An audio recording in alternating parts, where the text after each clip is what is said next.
on Twitch that you've gone live. Like, Yeah. yeah, just fucking do that. Hey, Maccloud, I got your face all big. Whoa. Stop. There we go. Yeah. Okay. Let's test with the audience here. Oh, it is streaming. Here we go. Hello, this is Matterall and Maccloud. How's it going, Maccloud? Not too bad. How are you doing yourself? Really good.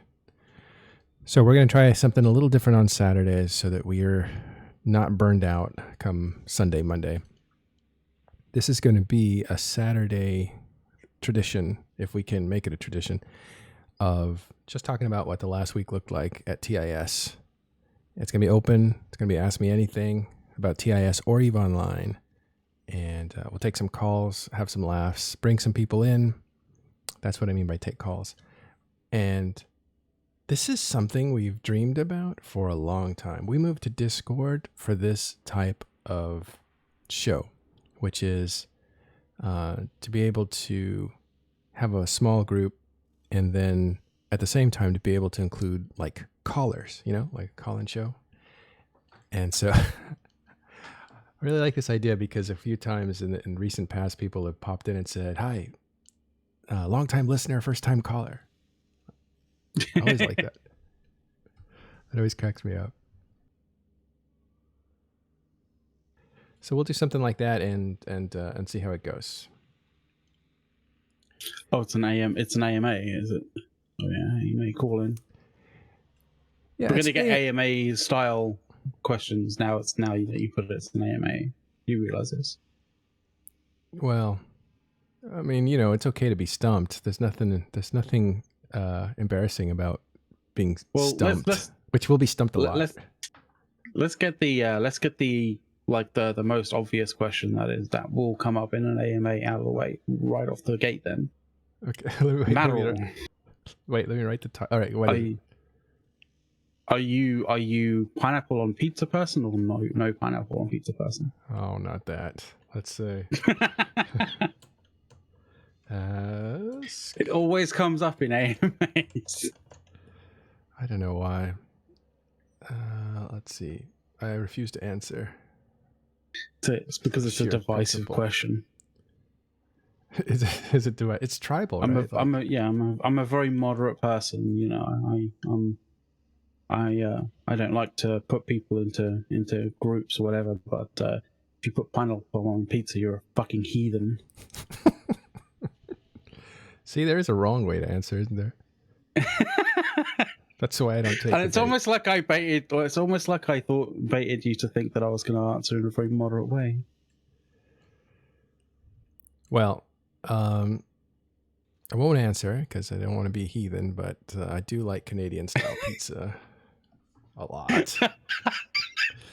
But I don't eat pizza anymore. Well, what's weird about pizza is literally like it is the fat maker. If you eat, for me anyway, if I eat 2 or 3 medium pizzas, like I'm just giant quickly. So that's why. Okay, so ask me anything, Maccloud. What's it like, Maccloud, being at Talking End Stations as long as you have? And let me just preface that by saying you've been here a long, long time. Yeah, it's an interesting roller coaster ride because essentially you get asked to do things you've never done before, and although what kind of things? You know, all sorts of things, but not. I mean, that sounds just wrong in so many different ways. But like, just like things that you've never like, you know. Oh, have you tried like making animations? No, you know. But you know, it kind of sparks your interest. Like, oh, how easy is it? Can I get into it? There's some things which are like deep, dark rabbit holes that you kind of start to go down and go, oh my god, this is just this is so much complexities in it and whatsoever, and like so many awkward aspects to it that I can understand why there's people who are just animators. that kind of thing, who have very specific technical kind of qualifications. Because, I mean, god damn, it can be complex and can be awkward as hell to sort of put together and to understand and stuff like that. But like, all sorts of other random stuff.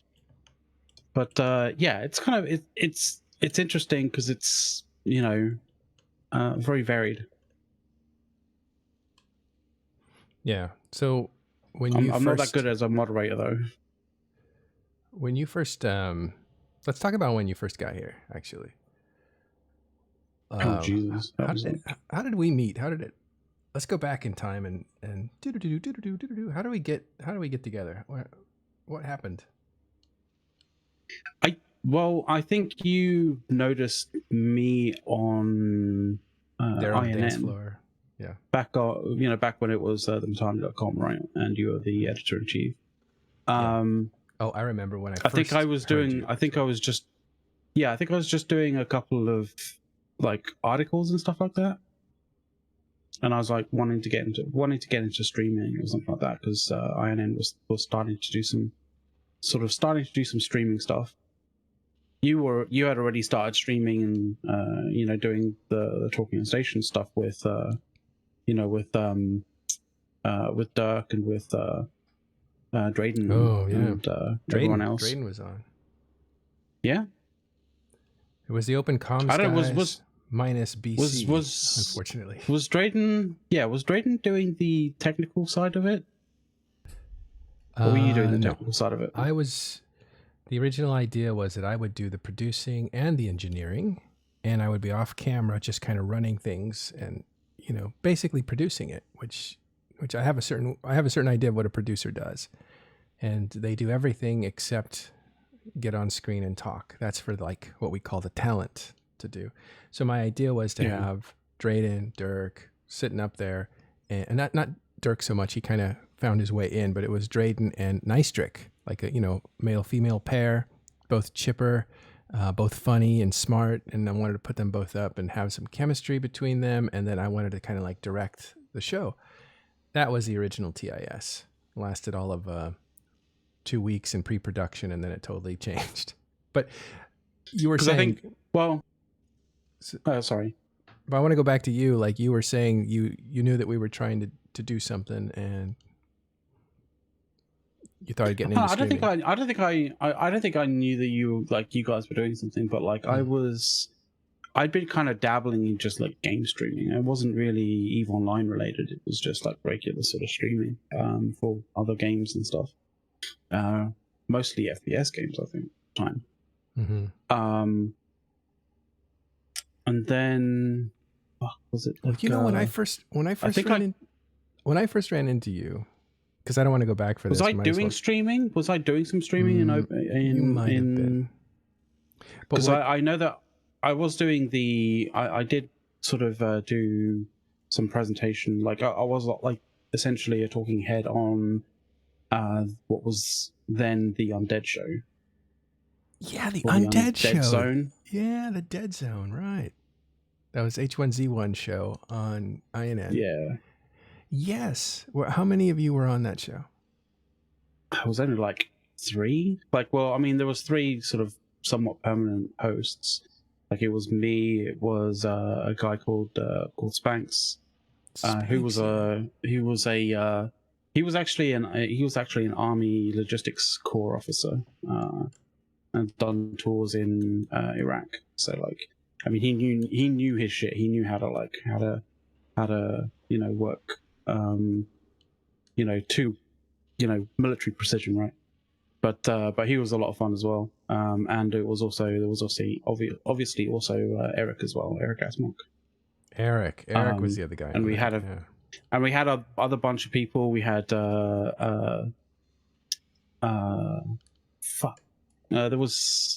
were a few characters on the show for sure.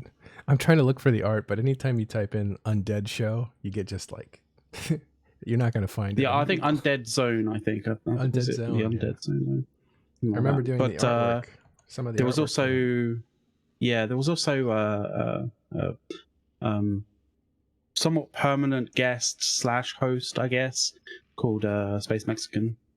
He was always very somewhat divisive and a lot of fun. Yeah, It's like a brother figure to me. I didn't know that he was there. Let's see if I can find this. Yeah, I think I did find it. Let's see. There it is. The Undead Show used to be on. Looks like we actually had. Yeah. We actually had a crazily enough, we actually had a community generated introduction to the show. Like we were essentially we did a call out to like saying like, oh, we're looking to get a new introduction to the show. That's right. We're not entirely certain what to do in terms of it, but like if you guys out there wanted to make an introduction to the show, then we'd love to see what you can create. And this guy came up with the guy from Mexico came up with a really awesome introduction. Yeah. And we're like, it just beats everything out there. Just blew us away in terms of the professionalism and like the work. And we were just like, damn, we have to use this. This is fun. This is awesome.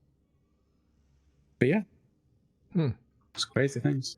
Right. So you were doing the Undead Show. You were also a moderator at INN when they were trying to do the game stuff, right? They were trying to do different game communities. Yeah, I was a game community moderator, like in-game moderator at the time. Yeah, which is a lot easier to do than just a general Discord kind of community moderator or like a forum moderator, because in-game moderation is more along the lines of don't cross very specific lines.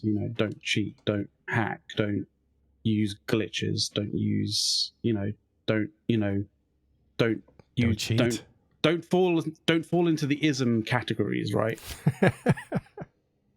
Those sorts of things.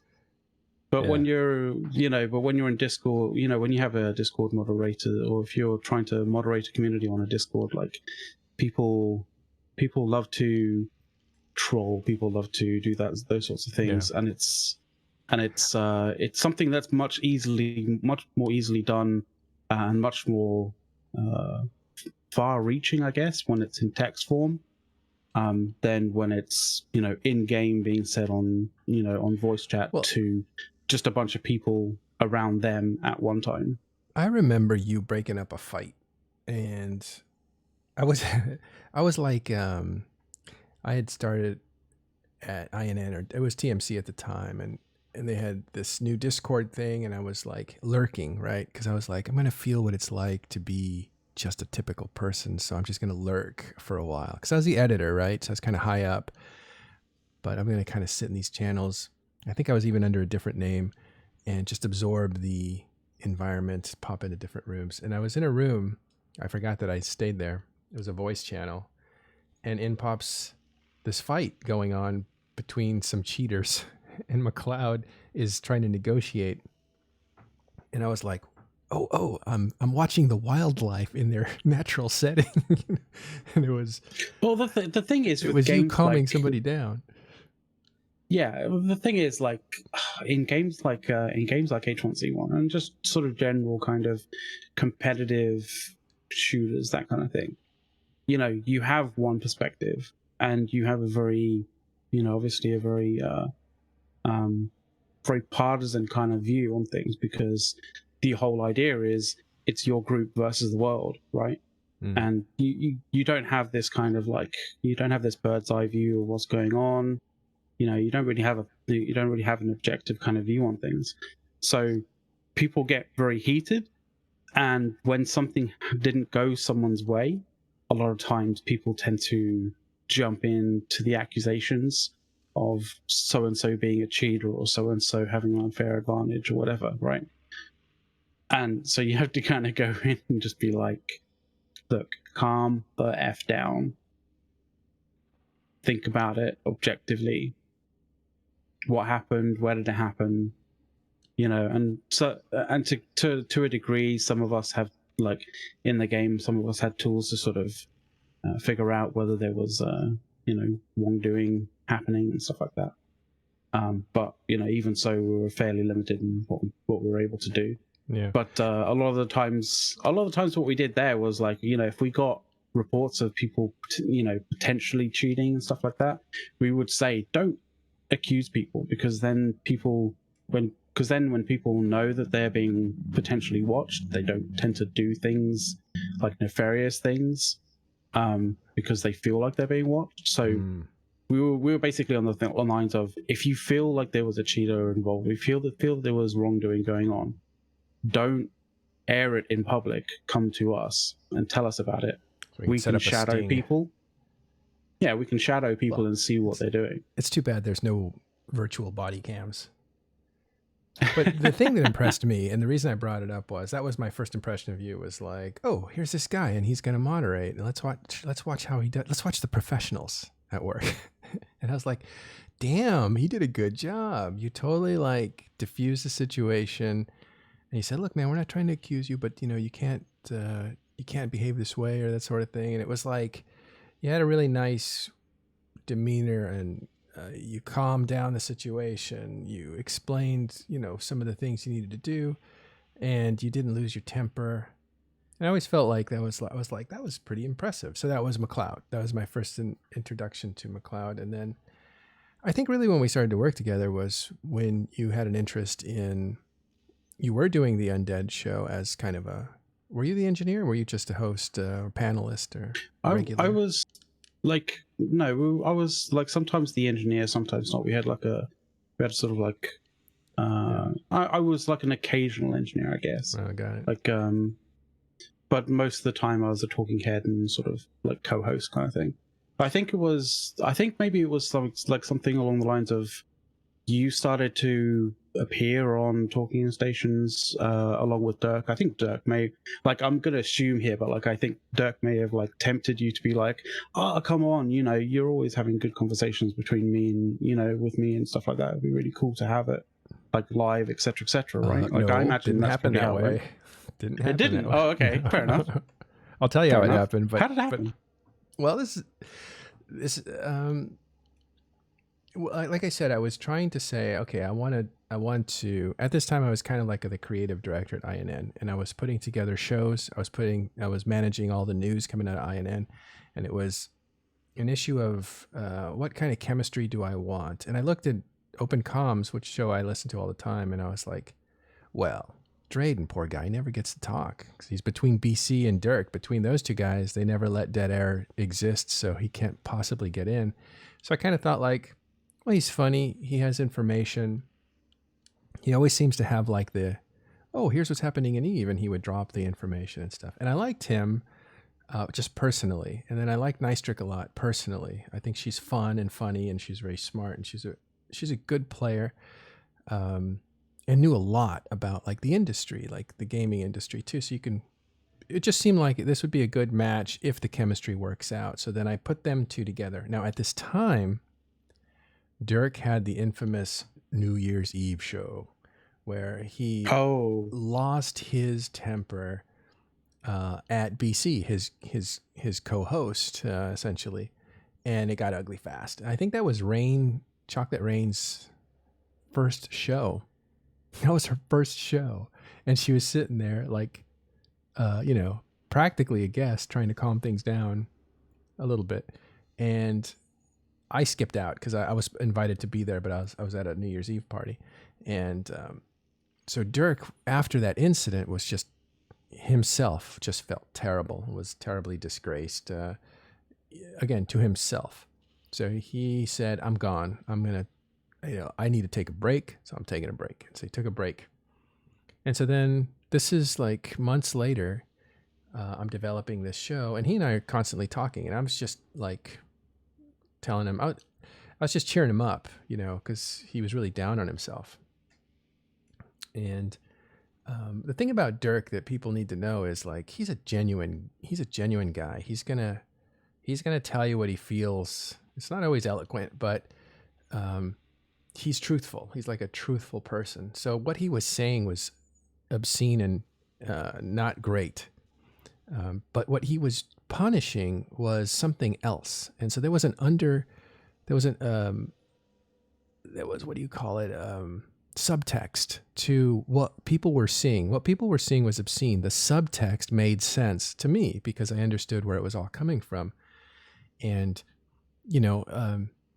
it was not as bad as it looked, I guess. So I was trying to tell him that. I was trying to say, like, look, I understood what you were trying to say. I just think it didn't come across, but I don't think you're as bad as you think people think you are, that kind of stuff. And so I was kind of like, I wouldn't say rehabilitating him, but I was just saying, like, don't throw it all away, stick around, relax, like definitely take a break. And mind you, INN was like, good, take a break, stay out. They were like not happy with him at all. But I was just kind of keeping him, keeping him company, I guess. So while I'm developing this show in February, in March, and I think we launched in April, he was around because I was talking to him every day. And so I'm developing this show, and he's off open comms. He quit. He left. So finally, I brought him in as an advisor. So there's like Nystrick, Drayden, me, and he wasn't supposed to be there, but Dirk. So the idea was that he would just kind of hang out and give us some advice because he'd done this. He's a super veteran. And it just started to become like, well, first of all, Nystrick fell out. And that was kind of like, well, there goes that concept. And then Dirk kind of fell in. And then it was like, well, okay, well, then I'll get on too. And what we'll do is we'll just point to the map and say, here's where these troops are. And they're moving over here. And there's troops over here. And they're moving over here. And it ended up just saying, like, let's put the maps on the table, put the camera on the maps, and let's just talk about EVE Online. It's like a podcast, but it'll be a visual show. And it'll definitely just be, because we're following everything, so we'll just chase wherever people go. And so the first episode then had Ashtarothi as a guest, because Ashtarothi and I had stayed in touch after I interviewed him a few times for EVE News 24. And, I was a fan of Hydrostatic Podcast. I think it's maybe the greatest podcast for EVE Online that ever existed. And I thought, and that was the first episode on like the Ides of March, actually, is when it hit. And it was right before like the Casino War or World War B, whatever you want to call it. It was right before that conflict. It was when things were spinning up. And so it was really a good time to start broadcasting about EVE Online. That's when it worked out. But there we were. So we were both working at INN, and I had this show, TIS, that had launched. But you and I started working together in the art department. Yeah, because I started doing art for various different articles for INN, right? And obviously because you're editor-in-chief, and you're also, well, were you editor-in-chief then, or was it art direction and then editor-in-chief? Wasn't never editor-in-chief, because at the time there were articles being written about other games, like one per year. There were very few, actually, in retrospect. But I was kind of like, I gave myself my own title, which was the most, like, how I should not pronounce things? I should not title things either. In fact, there are nomenclature too, because I'm terrible at that. But I said, I'll be the EVE Bureau Chief. Like it's the EVE desk. So terrible name. Like you're in Kabul or something. Like, oh yeah, I'm the editor of the Kabul kind of sort of department. Yeah, totally. Or whatever. I would be on location at in EVE Online somewhere in Uli or something. But that's what I was there. So it wasn't editor-in-chief, but anything EVE related, I was in charge of. And I was the last word. So I could not be overwritten by Scion. I could not be overwritten by Matani. So they said, right? It would take them firing me or me walking off for that to happen. So what I was trying to establish was there's an independent desk at TMC.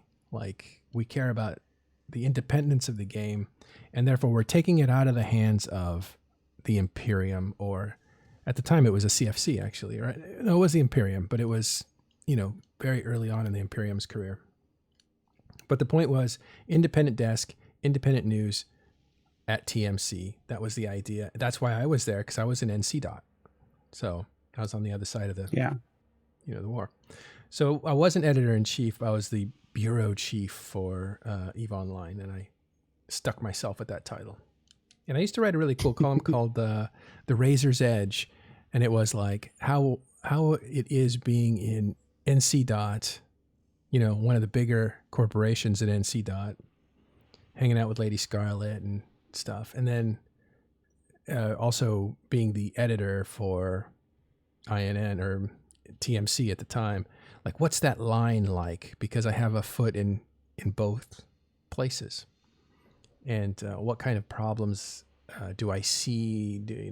Because there's very few people who had that perspective. We're high level on both sides for the most part. Of course, I wasn't in the Imperium. I wasn't privy to any intelligence that they had, and I wasn't in leadership in NC, so I didn't have any of those top level channels and stuff. But all that stuff just seeped right out. So I kind of had an idea of what was going on in both. So you could put your ear to the ground and know what's going on, sort of thing. Yeah, but as you say, I transitioned into the art department because we needed to fire up an art department, and I'm a former graphic designer, artist.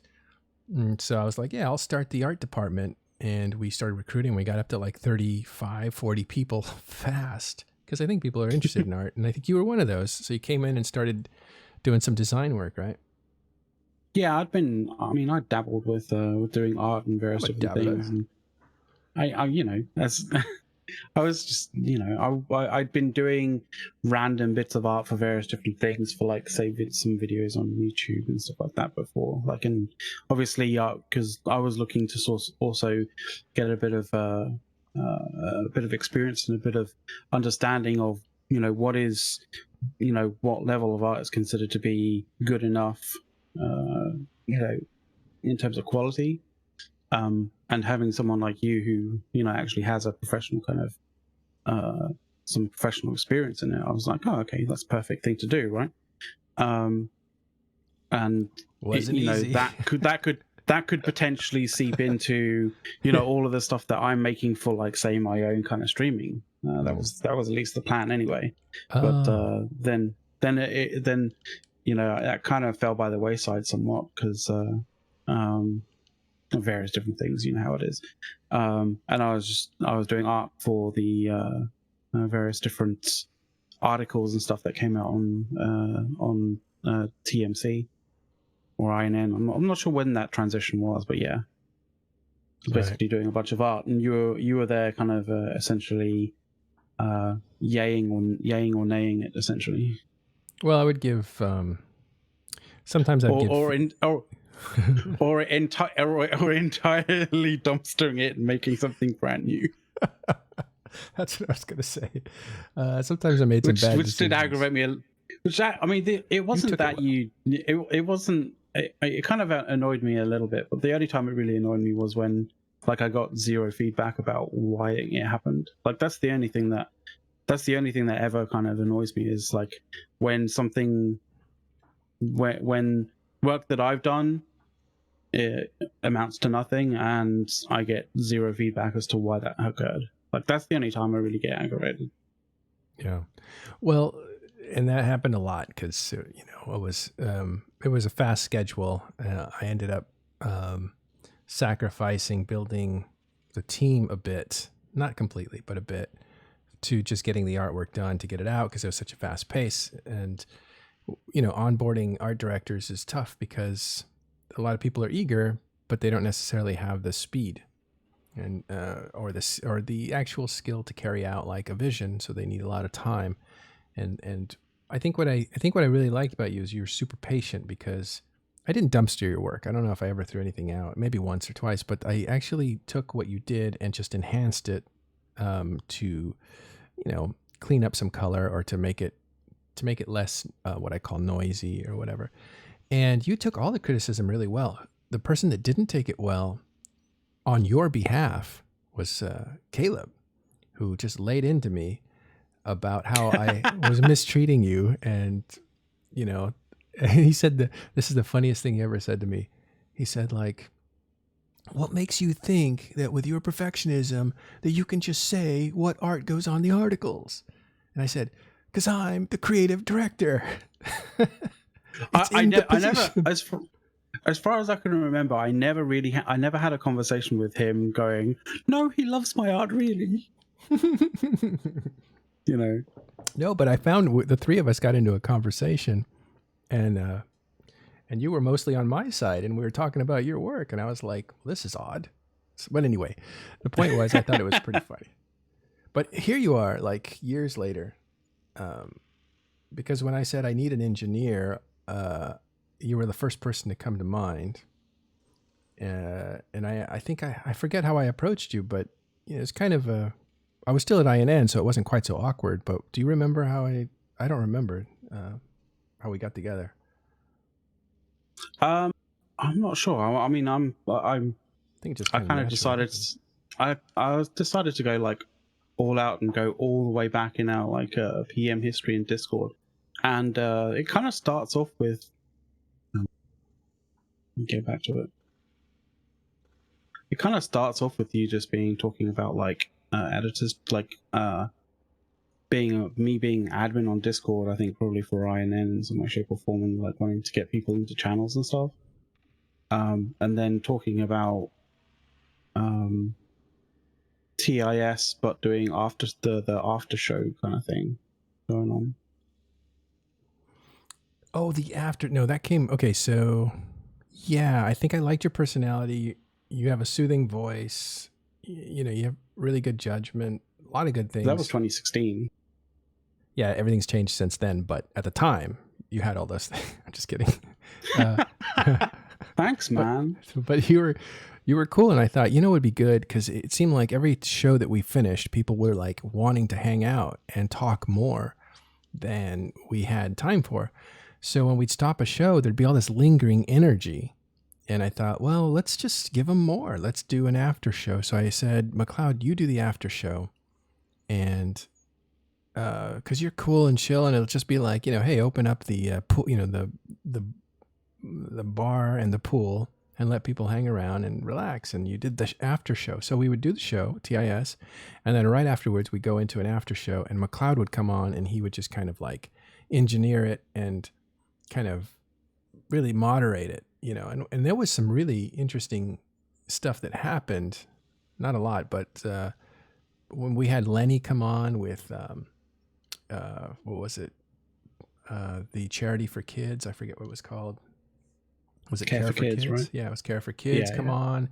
It's a really important guest that wouldn't make it on the show, but they'd hear the show. They probably got mad and were like, I got to say something. And so they'd come on the after show, and that's where they'd say something. You had ProGod defending, what's his name? Galactic Buddha or something Buddha. And just fighting back the crowd on his behalf, which was kind of funny. And we had some really interesting moments on TIS after show. But that's what you did at first. And yeah, that kind of opened my eyes in terms of like how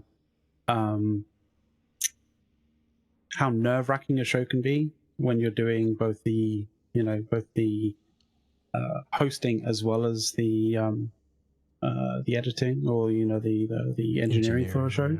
Mm-hmm. I was like, oh, plus TIS at that time even then had like a bit of a reputation as well. So I was like, I can't fuck up. Well, that's right. We were trying to do it right, but that's how you started. So you did the TIS after show. I still have the artwork for that, and we had a different theme. It was like the Talking in Stations podcast theme, but it was like lighter, and actually it was a better theme. It was really cool. I was kind of jealous, but there you were, and then I think we said, you know what? Let's not do the after show. Let's just bring you into the proper show, and you do the engineering, and we'll keep you off camera so you can just focus. I don't know if you like that, but that was what I was like. Let's keep you off camera. I just want somebody to focus. I think you asked me, and I was like, I feel like I am better at just being in the background and getting shit working than being on camera.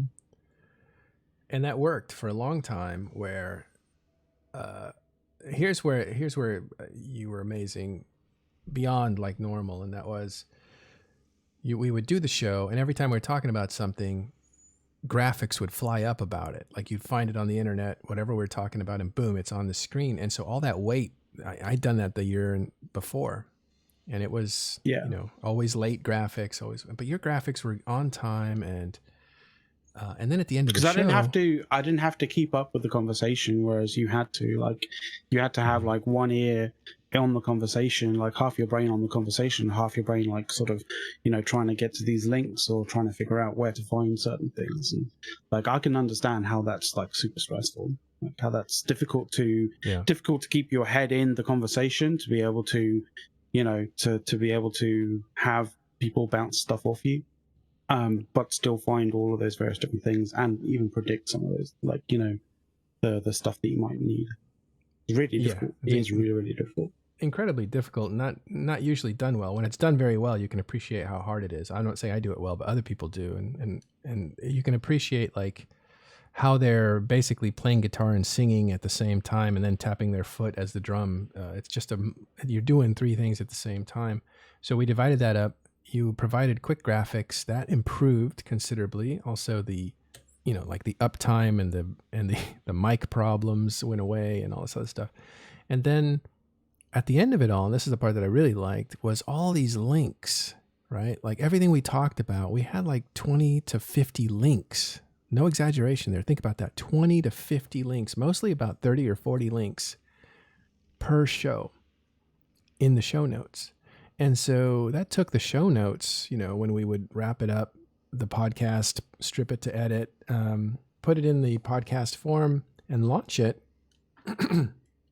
It was accompanied by show notes, the notes that we had planned to say. Almost never do we follow the show notes, and then there's I would pretty those shows up. That I would pretty those notes up so much. I'd do HTML editing, like formatting and stuff like that for it, and all sorts of stuff. yeah, dude. I literally I didn't use just like, oh yeah, that's the URL for a link. I'd literally embed the URL in a piece of text that was describing the URL. That's right. So you did. And I was just like, but that was a lot.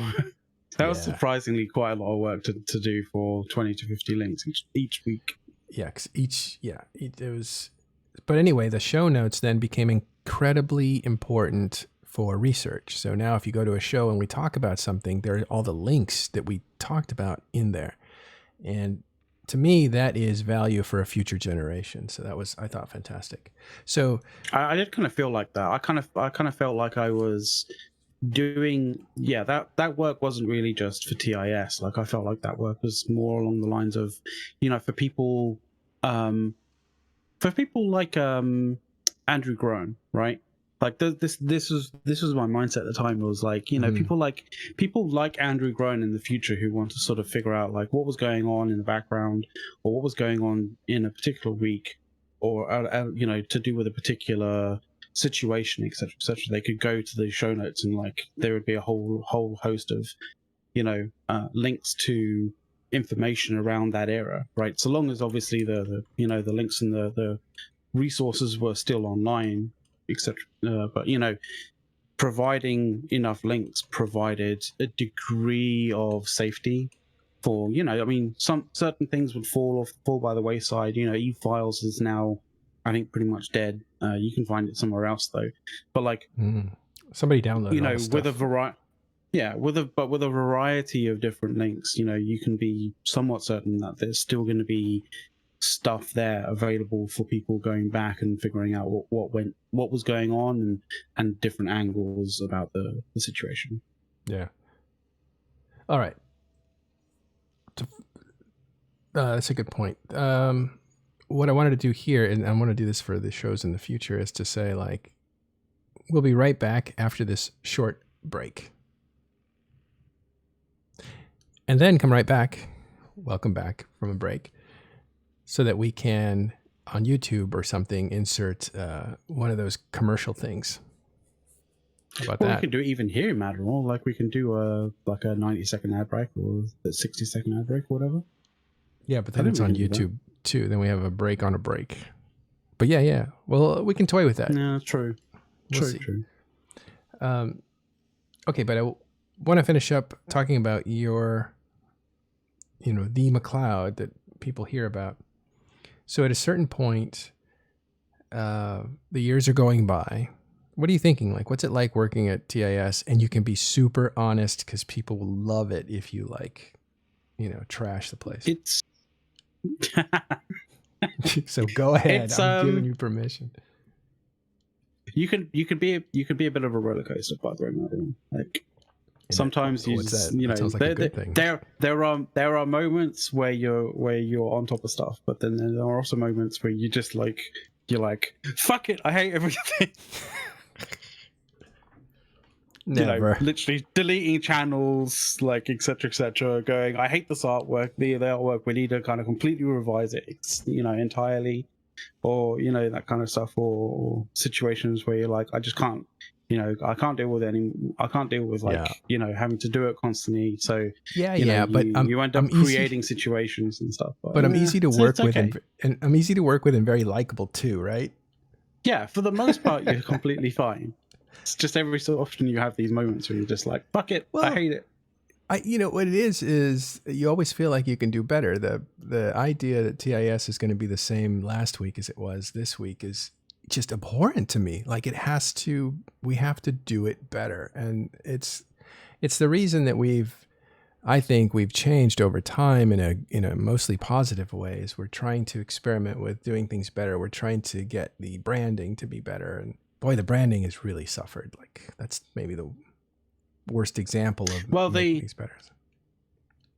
I think the issue with the branding I think the issue with branding has been an issue with regards to developing a logo. Because that's the thing, if you're starting a completely brand new company, logos are easy because you can just find something you like, be like, yeah, that's it. And, that's going to be out there, right? Mm. But when you've got years on years on years of well, I wouldn't say development, but just community development and sort of people, maybe you not necessarily thinking that there's a brand, but there is a brand because, people kind of start to see talking stations as, as an identity of some form, some way, shape or form. Mm-hmm. And then when you try and distill that into something as so succinct as a logo, it is tough. Yeah. And so when you're trying to create a brand and the first thing that that almost signifies what that brand is a logo, and trying to distill the entirety of TIS into a logo, it's super hard. So I can completely understand why branding as a thing stalled for such a long period of time, because it's the nature of the beast when it's done at this kind of this point. So I can understand that. Yeah, there's a lot of notes to hit, and you have to make it short and sweet, but also have the right meaning and the right fit emotionally and all that stuff. And one of the major things that I focus on at TIS is the vibe. What's the place like? Is this a place I want to hang out? Are these people I want to talk to? And I always come back to who are my friends here and what's their vibe? And you're one of those friends. And Dirk McGurk's one of those friends. And what makes me laugh and then what's obscene? And, what's really coarse and disturbing and drives me away. And that's what we try to push out. And we try to keep the personality of the friendships in here. And I think if you're hanging out in TIS and you feel at home, that's great, because that means you're among friends. That's the idea behind the vibe, which is what we focus on a lot. So the branding kind of needs to follow that. It's got to be light, friendly, appropriate, but it's got to have a vibe to it. Now, I'm not sure we've gotten there yet. We'll work on the logo, but that is one of the a lot of people, examples, right? That's one of the examples of me saying, we're not satisfied with this. We need to fix it. I think a lot of people as well don't realize that TIS is a little bit larger than just Eve Talk as well. Because, all through its, I don't know, is it all through its existence? It's had a almost politics channel. Yeah, really early on. And Yeah. we've done all sorts of things, like we like the politics channel in Talking Stations has, has had its moments of divisivity and all that kind of stuff, but a lot of the time it's like we try and make it to be something that isn't, your own little bubble, right? Like, your own little safety, your room's little den of safety kind of thing. It's meant to be a place where, you can ask certain things without being, I don't know, I wouldn't say judged in any way, shape, or form, but like, if you feel like, if you feel like you're in a bubble or your own little kind of like, your own little sort of safe room kind of area, it's a good place to kind of depressurize from that to some degree. It's a safe place but to talk to the other side. Yeah. Yeah. And maybe it's in EVE not a Online safe too, place. Right? It's not a safe place for, for one particular. It's not meant to be a safe place for any one particular ideology or one particular, sort of political philosophy or political leaning. Like, it's meant to be somewhere where you get challenged on your views, but not challenged in a really rough and callous kind of manner. But like, we try and be respectful, try and be as civil as possible in that room. Well, in all rooms, and I think it's this is what Talking in Stations, this is what Talking in Stations is. It's the idea is that it's based around the core vibe of friends talking about EVE Online, coming from different directions, coming from different backgrounds, coming from different places. If you have a mental image, or at least the mental image that we have, or that I have, it is a space station that's a bar. It's like this small, out of the way space station in some outer area that pilots know they can stop at, and it's like a waypoint where different parts of the galaxy intersect. And so the bar has a staff, that's us, and we kind of just maintain the place, but we're not the energy of it. It's the clientele that come from all different parts of the galaxy coming through this place. And we also have like a little stage where people will, from the audience go up there and talk, or you're sitting at a table and you guys are looking at a galactic map and you're saying, yeah, watch out over here, there's a gate camp or whatever else. But the idea is that people from all over the game, all walks of life, come through this station and they talk, and this is where they trade good information. So yeah, we stop bar fights. We make people put their knives away. We do that kind of stuff. And, I don't know why. Maybe we're a little too friendly, but I don't know why, but it kind of what you were saying there kind of like triggered me in terms of thinking about in terms of the intro to Babylon 5. I never saw that like, series. It's like, is that the same thing or not? So I literally just Googled it, and it's like, I've never the seen Babylon that Project was a dream given form. Its goal to prevent another war by creating a place where humans and aliens can work out their differences peacefully. It's a port of call, home away from home for diplomats, hustlers, entrepreneurs, and wanderers. Humans and aliens wrapped in 2,500,000 tons of spinning metal. Yeah. I've never seen that series, and we're not based on Babylon 5. You should actually. It's actually a really good series, but well, that's a little bit dated, but Here's what I don't like about that. That's the diplomats, right? It's like the important people coming together to make sure there's peace, and there's all kinds of dramatic tension because of that. That's not what we're looking for. We want the strangers, the people who are the mysterious travelers, and the people who don't have a huge name in EVE Online. Like, that's who. Yeah, the Mos Eisley Canteen, as Karamancer says, there is more like what I was thinking, except that has a lot of villainy, right? It's like a wretched place, but we don't want to be wretched, but it's people the same getting thing. Shot in, Get shot first, right? Okay, I was just showing you my gun. Wow. All right, we'll go there.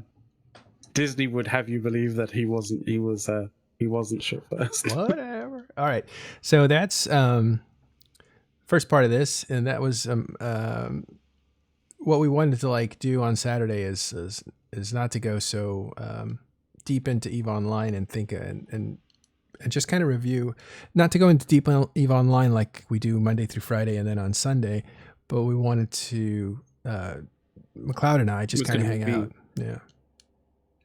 AMA, and if you wanted to come on and ask questions and stuff like that. I mean, I don't expect there to be many like on the first show kind of thing, or the first sort of like version of this sort of thing. But like as people experience this, as people kind of get to be like, oh, okay, it's this show kind of thing. Like, you know, we'll get more and more people kind of coming on, wanting to, you know, talk about themselves or talk about like what tell irks us your them, story.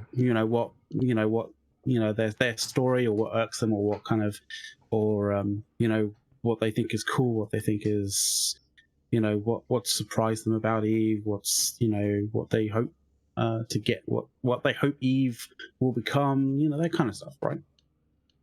All sorts of things. It doesn't even have to be EVE Online. It could be related. I mean, you know, we don't want to know and about if it's cookware or anything, but unless it's interesting. And if it's going to be anything like any call-in shows that I've ever heard, including call-in shows that I remember, like, you know, fictional call-in shows that I remember from, say, Grand Theft Auto, for example. Like, we'll probably get a few crazies, and that's fine. That's always it's part of the rich tapestry of life. That's the seasoning. All right, we'll be right back with we'll bring in Fonsway here in a second, talk about some Triglavian stuff, and then we'll review, you know, what happened this week at TIS, like what the week looked like and what we think is going on. We'll be right back.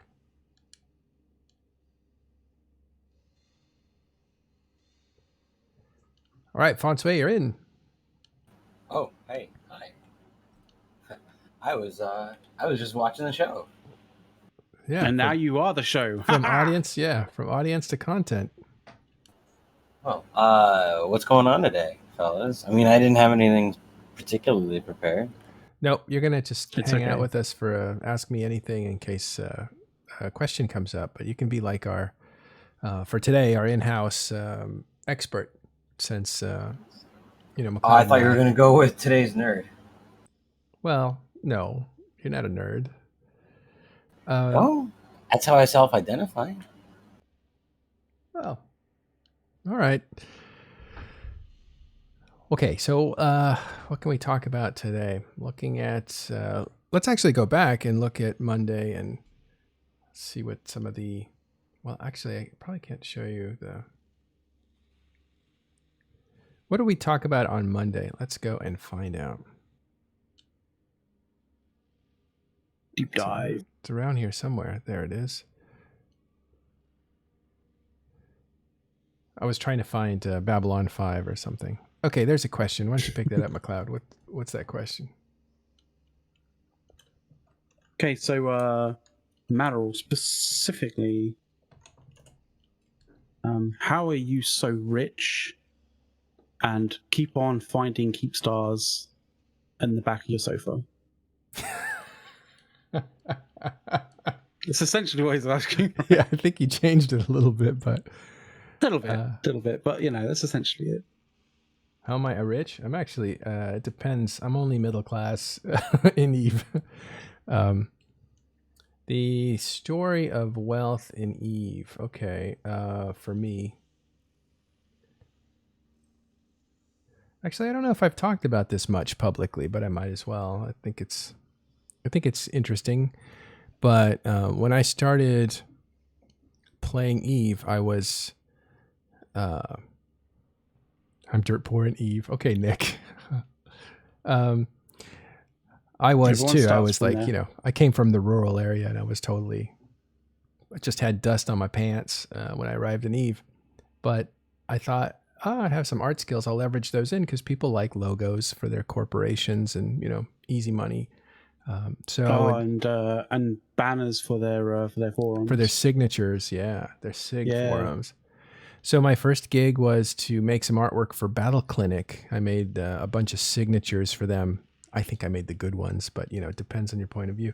So I made some really cool ones for them, and they paid me $4 billion for those, and I just thought like I'm in the money. Because that was I'm rich, way more. bitch. I'm rich, rich bitch. Yeah. So I was like, wow.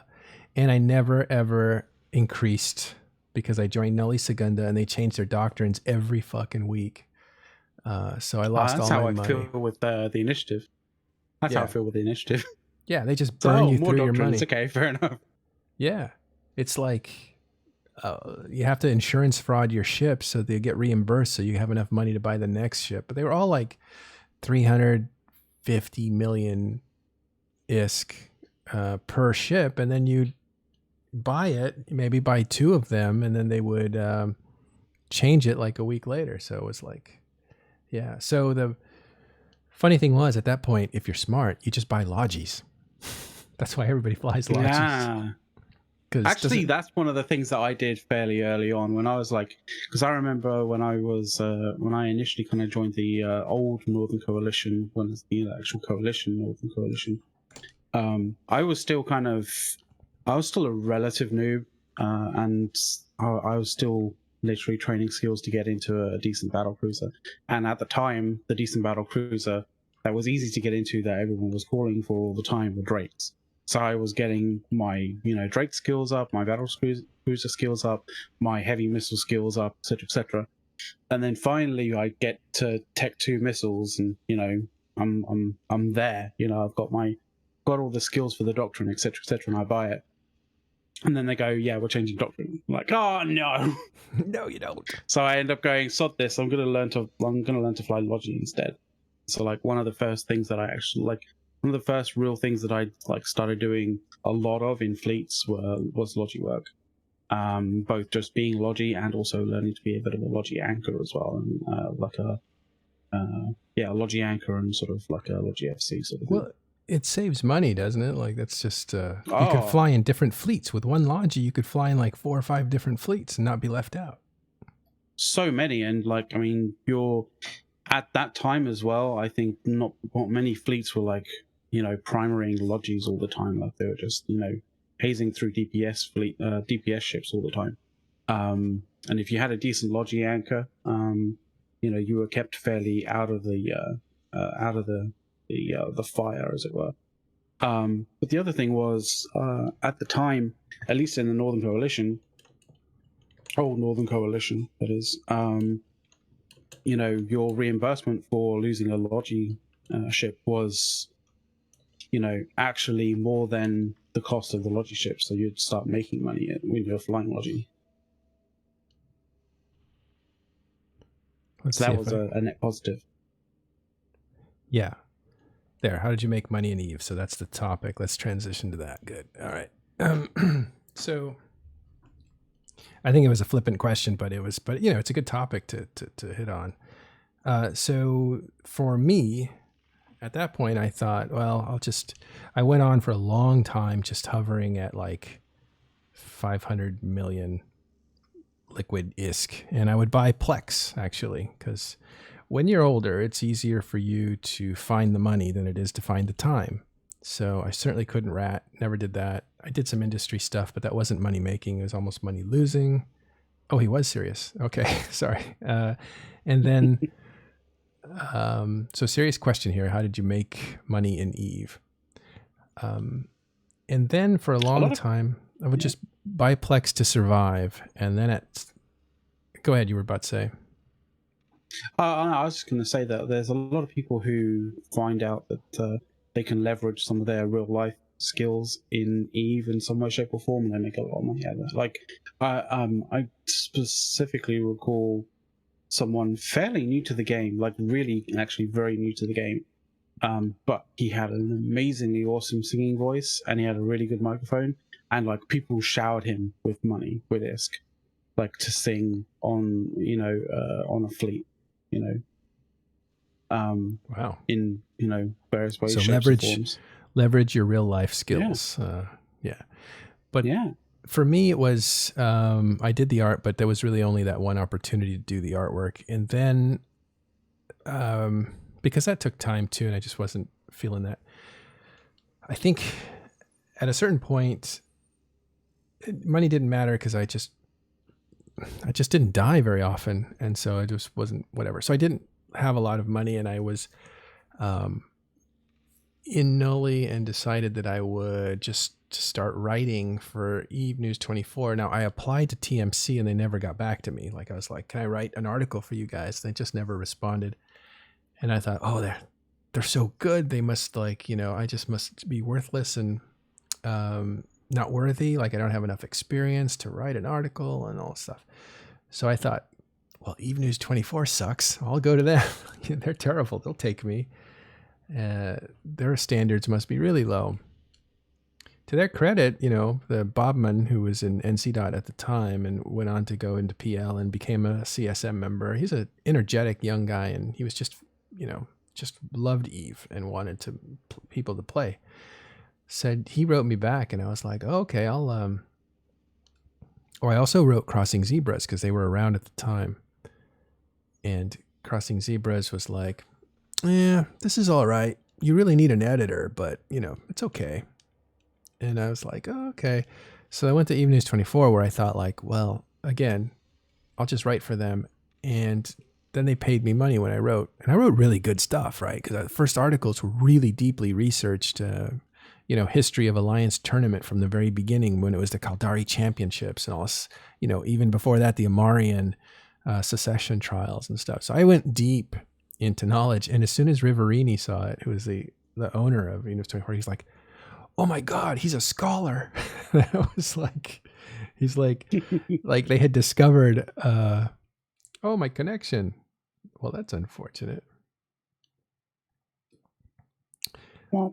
Eve just crashed, so we'll bring it back up. But it was funny because I realized like, well, I just wrote an article, but to them it was like treasure because it was completely original material, well-researched and all this stuff. So they paid me and I thought, well, I'll just keep doing this. So I was making $250 million per article and I wrote like 100 articles for them. Not that big a deal. And then at a certain point I had gotten a fan base that was I was really doing it, to get people to read Eve, and because I enjoyed it. Forgot to pay for Omega. So what happened was I just started liking I like the interaction with people, and I wrote the first article I wrote. I forgot to say this. I did mention it when I did my first speech at Eve Vegas, which was I wrote an article about. I worked in film, right? And so did my wife. And my wife was one of the, well, I'll just say that she worked on Star Trek Into the Darkness, right? So this is way back around that time. And there was a big party at a really nice hotel in LA called the Mondrian, I think. Yeah, it had the Sky Bar, and it was like, where you went to be seen kind of place. So they threw this huge lavish party there. And this was a lavish party. I mean, it was amazing. And I went to this party and I was like, yeah, okay, this is a Hollywood party. I've been to many before, and this is a typical rap party with the crew and everything. It's super well catered. The stars are all there hanging out with the crew, and everybody's happy. And it was a pretty good party. And the very next week was E3, and CCP decided they were going to have a party too at the exact same hotel, exact same place, same terrace. And I was coming back like a week later. I think it was just a week. So when I went back for that Eve party, there was nothing. There was no food served. There was just some alcohol. And that was it. There was no furniture. There was nothing. But I found myself alcohol is our fuel. Yeah. I found myself walking to that party with a big smile on my face because I was like, oh yeah, I'm going to meet my people for the first time ever. And so I walked up and had this really great experience just talking Eve Online with people. And, and John Lander got thrown into the pool, and, I met Torfy. I was a huge fan of Torfy's. I met Hilmar. I was like, you must get this all the time, but can I take a picture with you? And he goes, yes, I do. But we took a picture together. And then this dude jumped into my picture. I was like, dude, you fucked up my picture. But I took a picture with Torfy and Jonathan. Was it Jonathan? The first exec producer, or second one. And, so it was a good time. And I went and I thought, I'm going to write an article, and it's going to be a battle report between a Star Trek party and the Eve party. And so it was called like something along the lines of Nathan. That was Nathan. Yeah. Thanks, Aurochs.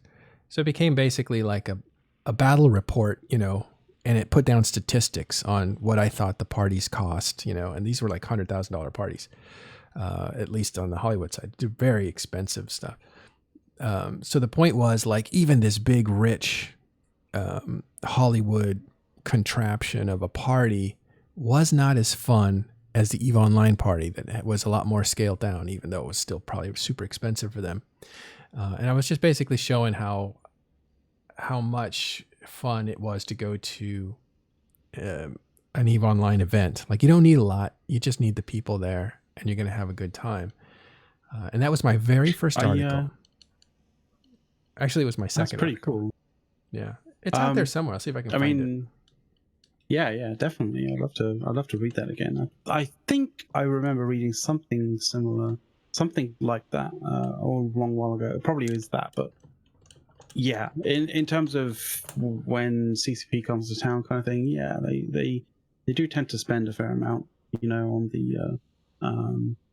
the various events. Like, maybe not as much as, obviously, that you said, like, Hollywood A-lists, like a Hollywood A-list party kind of would, but like, I've seen some bar tabs and receipts, and they're pretty crazy. In fact, I remember seeing one posted to YouTube, not to YouTube, to Twitter, in a hilarious way as well. I think it was one of the bar tabs from EVE London, from the Goodman's Fields pub that generally tends to occur, that the London meets generally tend to occur in, and it was done in the style of the Star Wars, what is it, like, introduction, sort of like ticker kind of thing, going like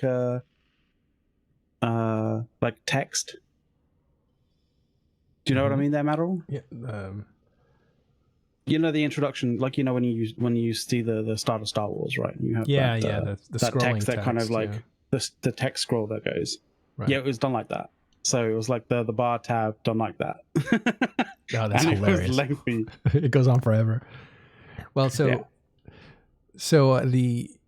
paint. So I wrote that party. I'll find it if I can. But the money from that kind of, or I put that in as submission. Then I got paid. Or I didn't get paid for the submission. That's right. I didn't get paid for the submission. And then I thought, well, EVE News 24, I'll go and work for them. So I started writing about the Alliance tournament at first, because that's kind of what I could research, because I didn't know if I knew enough about EVE Online. And I didn't have any contacts at all. But then, over time, I built up a reputation, and I started liking that, and that paid some money. So I probably had a few billion from that, not much. And then I switched over to INN at a certain point, and I demanded a lot of money because I thought they were super flush. And actually, to tell you the truth, when I first went to INN, I saw them as like this organization that had money, because they were just lavishly spending money at Vegas. They had a crew, and they all had uniforms, and they were moving around like they were CCP Junior. Really, they looked like CCP Junior. And I thought, these guys have it together.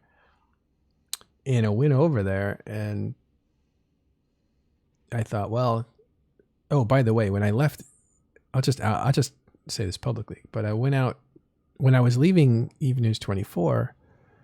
Bobman was crushed. Right? He's like, no, you were the chosen one, because I had brought CCP to EN24. I'd given it credibility. I wrote some big essays for them, and it was like it was pretty good. We were actually crushing TMC at the time. I think that one of the comments at TMC article was, if these articles get any shorter, they're going to be Twitter's tweets or something like that. They were tiny little articles, and we were tracking our performance against INNs or TMCs at the time, and we were starting to get more traffic than they were.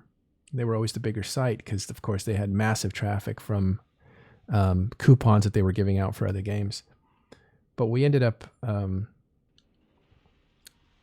Riverini was like, I'll give you, we'll go three ways. You, me, and Bobman will split the profits. So it was a certain amount of money, actual money, to stay with Ian24. And I was like, well, I'll consider it, but here would be something really cool. Like you and I, we could talk in Spanish. That would be great, because then I could do business in Spanish and improve my vocabulary. Like that was one of the things I wanted. That was one of my conditions. But we couldn't agree because he wanted to control the art and I wanted to upgrade the website. And I was somebody that could do it, but he wanted to control that, which was fine, but then it just never got done. And so I was like, this place isn't going to change because he's intransigent and I actually want to grow. I don't care about money. I care about growth. So I went to Eve News 24. Sorry, I went to INN, and I'll just admit it. My first question to Scion was like, well, how much do you guys pay? I mean, it looks like you guys pay staff. So how much, I would be interested in making about this much money. And he's like, oh, we don't actually pay, but we have certificates of, what was it? Steam, pay like $20 Steam gift card, gift certificate. Yeah. Something like that. And I was like, oh, that's really cool. That's really nice. That never happened, of course. But what I did get out of them, because they're like, we don't really have any budgets anymore. So there's no money involved, and it was whatever. So Matani's like, oh, well, we'll make you filthy rich in game. So I was like, okay. And I asked for like billions, and I got several billions for being editor. And then when I became art director, I tuned it up to 20 billion per month, working at INN. So I was just month after month, I was making like 20 billion, which was way more than anybody else at INN. And that's not to say that I was better or more important. It's just that like everybody at INN is working because they want to be there. They're not working there for money. And it's not a real rich place, in the sense that people get paid a lot. Because if you think about it, it's, I don't know where that money comes from. It might be just Matani money, wherever he gets that, but it's Imperium financing INN, and INN being the voice of Imperium. So they're tied together. So the point is, I was making 20 billion. Here's the funny part. Iron Bank approached me. This was like after I started TIS, pretty much. We had really big shows early on where we had Scion on with I Want ISK on the same show, trying to negotiate a peace, and we're doing all this stuff. So we had big shows. We had Grath and Vince on the same show, talk about the relationship between PL and NC. How old it is and how connected. So basically, Iron Bank, who did not like the Imperium, was like, "I'll pay you 30 billion or more. You name your price, if you don't work at INN. Like if you quit." I'll pay you 30 That's billion ridiculous. a month. And I was like, well, I already make, this or that. He's like, that's not very much. He just laughed at me like, you're not making very much money for what you do. I was like, oh, really? That's Is just, that what it is? that boggles my mind. Like someone's willing to pay that amount of money just for someone to not do something. Like, I mean, if you're out there and you want to give me a whole lot of money for not doing something, like, let me know. I'm willing. Just say it. Like, you want to take the I am legs willing out? to not do something that you don't want me to do. Yeah. You want to take the legs out of TIS? Take Maccloud out. Somebody pay him billions, and TIS is over. I doubt that. Yeah, but that's what it was for a while. So I made a bunch of billions that way. But here is the big payday. So some fan out there just was super thankful about the material that we'd been putting out for a year. And he liked myself and he liked Dirk McGurk. But he wrote me and said, listen, I have this fortune I'm sitting on. It's not doing much, and I don't intend to come back, because he probably had a real life commitment. He goes, but I want to give it to you. And I was like, okay, thanks. Really appreciate that. And I thought it might be like, 5 billion or something, but he gave me 1.25 trillion. Just gave it to me and said, I really like you. Ooh. And I really like Dirk McGurk. And I was like, well, okay. So I gave Dirk McGurk like 650, about half of it. And said this guy is super generous, and the guy and Dirk was so gracious, and he wrote the guy an email and everything else. And so I put all that in the bank, right?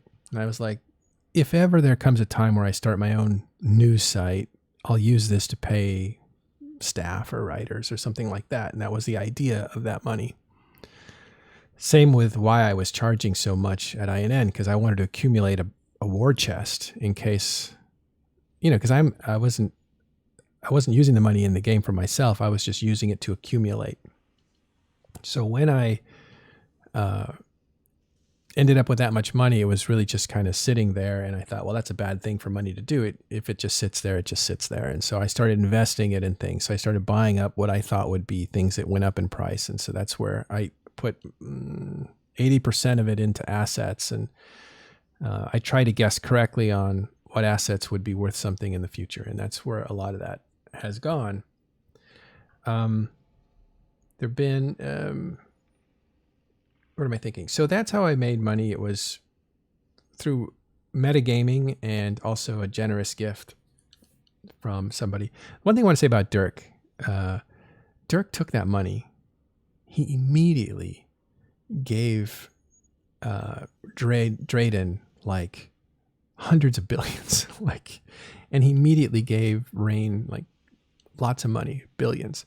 He was so generous with his crew on open comms. He just took that money and he divided it up in a fair way. And he's like a better man than I am for that. Because I could have done the same thing. I could have divided it up among all the staff and stuff like that. But I'm one of those British people that think that you need to keep it all, the first child gets all the money kind of thing. You need to keep the fortune together. Otherwise you splinter it off into thousands of areas. Yeah, that doesn't really tend to happen in the UK these days, but not anymore, right? All right, we got Hovenius dropping in on us. We're just not as in debt as you guys. Yeah. So that's the story of the Matterall fortune. The one thing that I left off, maybe I can cover it real quick, is I came. There was after World War B, there were efforts to make what was called the giant. What was it called? The trade network. It was a trade network. New Eden Trade Company. New Eden Trade Company. Yeah, New Eden Trade Company or Network. Company. And they had two keep stars they put down, one in Mela, one in Aunanen. And those keep stars had multiple Fortizards in between to make things jump worthy. And they were going to build this big network. But it fell apart because the guy funding it got banned. That was the guy who funded a large part of World War B, which was Lenny. And I wasn't especially friendly with him or anything, but it had fallen into the care of somebody else who was providing security for those networks. And the security was essentially provided by Northern Coalition and Pandemic Legion or whatever. But they were very, very reluctant to care about those keep stars. So the guy that owned them came to me and said, I would like to partner with you and, we can, maybe you can have one of these keep stars. Maybe you could buy it off me, basically. And I was like, nope, I won't buy it off you. Was that because you were considered not especially partisan into one particular side or the other? Or do you think it was just because you had a working relationship already? It was both, but definitely because I was nonpartisan. I was a big name by then. It was a good idea to put somebody up there that was neutral, that people didn't dislike, so that it wouldn't get destroyed. Because as the Northern Coalition and PL decided, like, it's not in our interest to defend that, it was up for grabs. It was just an illusion that it was secure. So the point was to put somebody up there that would rep tank it, their reputation would tank it. And you have like, the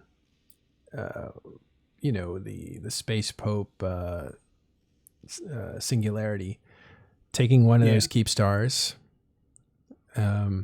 because his rep tank could save it, from everybody. Nobody wants to destroy the Pope's keep star. Plus, it wasn't his keep star, though, was in the middle of the map, not very strategic, much safer than the ones in the north. So anyway, it was given to me just like that. And the other one was kept by the partner. And I thought, well, let's turn this into something. Let's maybe make it a sanctuary where people can jump to and everybody could use it. And therefore it becomes a public service. So it's not anybody's nobody's strategic interest. But NC was insisting that, well, we can't have goons on our border. That's not okay. You can't put a super fleet there. We're not going to allow that to happen. Well, I was like, if you don't, they're going to destroy it, and what happens when you guys get weak and they become the power of the area? What are they going to say about it? But NC wasn't hearing it. So we just let things drift until the actual situation arose where here come Goon Swarm and they're wiping everything out in the north. And unbeknownst to Matani, because he doesn't really check military plans, they just the military guys do that. So they're running through everything. And all of a sudden, Lady Scarlet says, your keep star is under attack. And I was like, what? So I look and yeah, Goon Swarm is attacking my keep star. So then I dial up Matani and say, you guys are killing my keep star. And he's like, what? And then I can't go into, or I'll do it a different day, but we had about 2 days of intense negotiations. And I was like, dude, this is so fun. This is like the Matani in the game, because I deal with him on a different level. And he goes, yeah, isn't this fun? It was because we're negotiating, but it was, if it got destroyed, I didn't buy it necessarily, but it was valuable to people and I wanted to save it. And I wanted to save the reputation of it. That was the most important thing, is if these free port keep stars get destroyed, that's just a keep star, right? That's replaceable. What's not replaceable is a reputation of safety, that you can trust this place to hold your stuff. It will not get destroyed because there's good relations in every direction. So that was what I was trying to save, was the reputation. At all costs, I couldn't let this thing get destroyed. So then the only way out was to say, look, we'll unplug it and move it. And I was going to move it to Ignoitin, which is funny because Billy just put down a keep star in Ignoitin, but that's where I was going to move it to. So I took it down with the help of Goon Swarm, because Matani turned the military all around and said, okay, you're not going to destroy it. You're going to take it down. And so many people who were like, what? Why are we guarding this thing now? Were they? It's so funny. I wondered what happened there. Yeah, there were a lot of people who were like, why we were shooting this last time? Why are we guarding it to rep now? What's the deal with this? Oh my God, that fleet was such a cluster. I got to tell you that adventure sometime. Maybe we'll save it for a different show, but it was me and January was helping me. She was kind of my assistant at the time. Dirk McGurk and my friend from NC. Who's an industrial logistics guy who I loved. He was awesome. And it was some of the most fun I've had in Eve. And Dirk too was like, I haven't had this much fun in a long time, because it was really funny. It was all done in secret, but it was funny taking it down, making preparations to take it down, how we were going to do this, that, and the other, what our backup plans were, all this stuff. And here comes Goon Swarm. And immediately they start shooting the keep star. They jump in and just start. Oh, yeah. And Elias is supposed to shoot this thing, right? No. Yeah. Asher's like, cut it out. He's like, cut it out. What are you doing? Stop firing. And you could just hear all the hoodlums in the fleet. They were just just ready to shoot things. And it was comical. And of course, Asher's freaking out because I'm NC, right? So he's thinking, this is a trap and we're going to start to take this thing down. I've committed supers, and all of a sudden NC.'s, Titan fleet comes down on him and he is screwed. So he's tense. Everybody's tense because they're just taking my word for it that NC's not going to kill them. If they tried to take this keep star. It's not a trap, basically. But that was pretty funny. Yeah. It's like, don't shoot the keep star, guys. Don't shoot it. We're trying to take it down. So we finally did take it down. We put it away. And then a few days later, I'm on doing a podcast live with Pro God Legend. And he's like, yeah, so, we're thinking we're going to get a Keepstar and we're going to put it in perimeter and create a trade hub. And I think it might have been January, to give her credit, said, Matterall has Keepstars or has a Keepstar. Oh, yeah. Oh, by the way, I had bought a second Keepstar because I was going to create Sanctuary Keepstars. So I started buying Keepstars. And I bought a second Keepstar and I was on my way to buying a third. I was going to buy the Amamaki Keepstar and I was commissioning a fourth. So I was going to start out with like 5 Keepstars, all in high sec, to create kind of a network of Keepstars for people to feel safe in, basically. And the reason I stopped, by the way, was not because I ran out of money or the political will wasn't there or whatever, because I had struck a deal with Matani saying, I'll take down the Keepstar, but you got to keep snuff off my ass. You know, they can't hunt me down wherever I go. And he's like, this will be a binding thing. Like when the Imperium says we won't destroy your Keepstar, it goes for everybody and they will be kicked out if they destroy it. That's kind of what the assurances were. Because if he signs it, you know, it's a big deal. And he did. So that was yeah. This was still when Snuff was still in the... they were in the Imperium, yeah. It wouldn't mean much now, so I didn't think it through. Yeah, I was about to say. Yeah, didn't think it through, but I figured, you know, at least I could start that way. And I had other ideas on how to defend these things, but the main defense is to not make it a threat to anybody and make it useful to everybody. And here's why I never did it.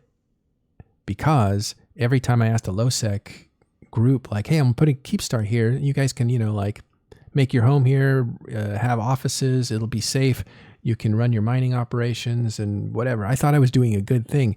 And they were all saying, no. You put a Keepstar down, you're going to give a home to, you know, black ops and all kinds of nefarious people who are going to just come and hunt us. You will wreck our gameplay. So I thought I was doing a good thing. I was actually putting in a threat to everybody that I was trying to help. You know, the high sec guys, the little guys, I was trying to help them. So they basically were like, no. So I stopped the whole idea. But the point was, in the middle of that program with ProGod saying he wanted to Keepstar so that they could drop it, you know, right there. And I was like, hey, I happen to have one and it's only like 3 jumps away, or, you know, and it was like 6 jumps away. And he's like, oh, do you want to negotiate real quick? I was like, yeah. So live on air, I sold them the Tranquility Trade Center or Trade Tower. That was so funny, that moment. That moment, yeah. It's caught on there. It's like, yeah, I happen to have a Keepstar right here in my pocket. Boom. And so they got their Keepstar up right after the show ended. And you're basically negotiating the price like live. Yeah. They were selling for 180 billion. I had bought mine for 180 billion. The second one I had paid for was 180 billion. The first one was free. And I sold it for 245 billion. So I thought that was a good profit. By the way, PL was like, we'll buy it off you for 140. I was like, no, fuck off. PL, cheapskates. That was probably lowballing you. Yeah, totally lowballing me because they thought I was trapped. I was like, no, sorry, no. So I sold it for a 245 billion to test. That's what the trade center cost, and they've made gazillions since. So I probably should have sold it for more. But I needed to get it off my hands. Perimeter TTT tower, right? Yep. And there it went, and it got put up, and that was that. And yeah, so that was another profit. But I ended up breaking even there, not making a lot of money because I had to buy a second Keepstar. I sold the second Keepstar to Villy as well, I think. So same price. So anyway, yeah. You get to a point where you start having large amounts of money or large assets, and yeah, you kind of have to roll with the punches on that one. Yeah. Since then, I've just completely lost my fortune. I'm down to very little. No, I'm just kidding. But I did other things that weren't very smart as far as fortunes go. One was I bought a second Titan. I bought a first Titan actually, and then I bought a second Titan not because I wanted one, but because my corporation got stiffed. Somebody commissioned a Titan and then didn't pay. So then I just said, well, I'll buy it off you guys so you guys can continue to do industry. So that was my favor to them. And I still have that one. It's unfit, just sitting there. And then I bought a Vendetta because I thought, well, vendettas are hard to build, not because of the BPO drop or BPC drop, but because it takes so many minerals, it takes so much time. So those will always hold their value. So I bought a vendetta, stuck it in the, these aren't vanity toys for me. They're investments. So they just kind of sit there. I gave actually the Titan away for TIS. I think, remember I was like, let's give a Titan away today. And you're like, what? Yeah, you go, yeah. And I was like, oh God, this is happening. Is it? Yeah, This is another one of those situations where you're like, I'm just going to have a spontaneous moment. And I'm like, oh crap, we're going to have to do this. And I've never done this before. So yeah, learn on the job, I guess. Yeah, it was but lizard breath. But here's the thing about that. We had to figure out, how do we give this to a real fan instead of just somebody? So we did a write-in campaign. We had a write-in like, I'm a fan because, this is the episode that really stuck with me. I said, tell me your emotional connection to TIS so that we can kind of like read those and see if those are authentic. And yeah, anyone could fabricate that. You could say I was fighting fires and, in the mountains, and I was listening to your podcast while I was doing it, and it really reminds me of that time. And I would have been like, okay, he's in the drawing. But it took people having to make something up like that. And so we got a ton of people of which were authentic, I think.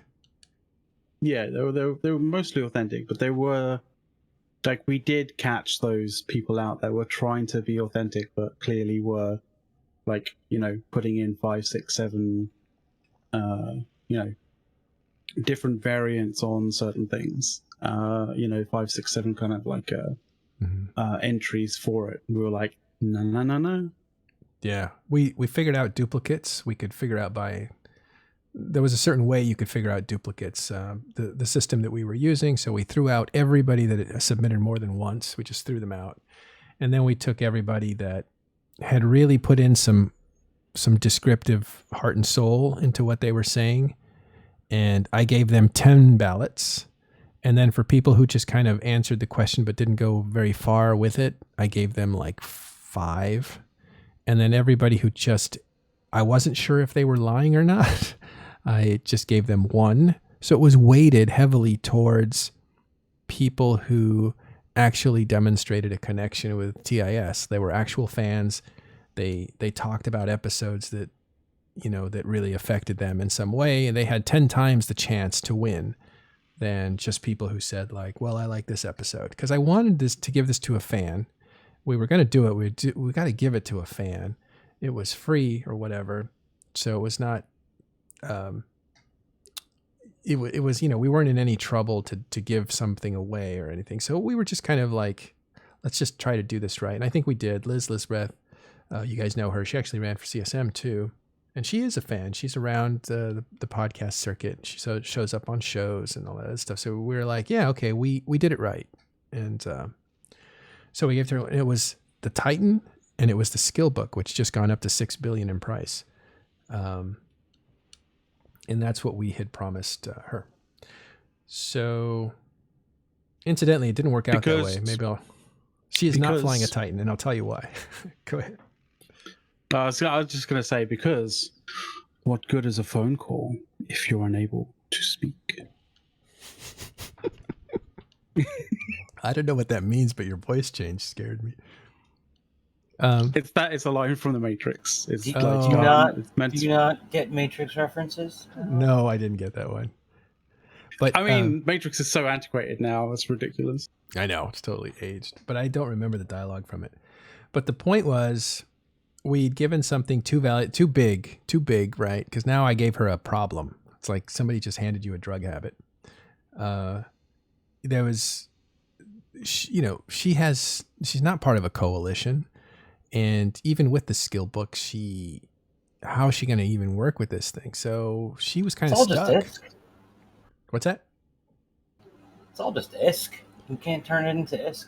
She probably could have turned it around, but it would have taken like a third party or something like that. So I said, is it a problem? And she's like, yeah, it's kind of a problem. And I was like, well, I'll tell you what, I'll just buy it from you. So I gave her ISK instead. So the ISK equivalent, I won't say how much because it's her private thing, but I gave her the ISK equivalent of what it would sell for at the time, and then I just held on to it. So I still have the Titan, but I paid her the equivalent in ISK,